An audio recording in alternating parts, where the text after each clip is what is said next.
السلام عليكم متابعينا الأعزاء. العديد منكم يبحث عن طريقة مشاهدة مباراة منتخب المغرب ومنتخب كندا اليوم في الجولة الثالثة والأخيرة من دور مجموعات كأس العالم قطر 2022، وتنطلق هذه المباراة اليوم ابتداء من الساعة 4 بتوقيت المغرب والساعة 6 بتوقيت مكة المكرمة. وهذه هي القنوات التي ستنقل البث المباشر لهذه المباراة: الرياضية TNT الأرضية بالصوت المعلق هشام فرج، وقناة الكأس إكسترا 1 بالصوت المعلق خليل البلوشي، وقناة BN سبورت 1 ماكس بالصوت المعلق جواد بادة. وإليكم باقي القنوات الأخرى الناقلة لهذه المباراة.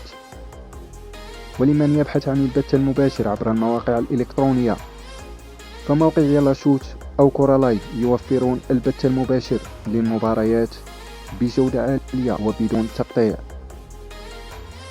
فرجة ممتعة وشكرا على المشاهدة.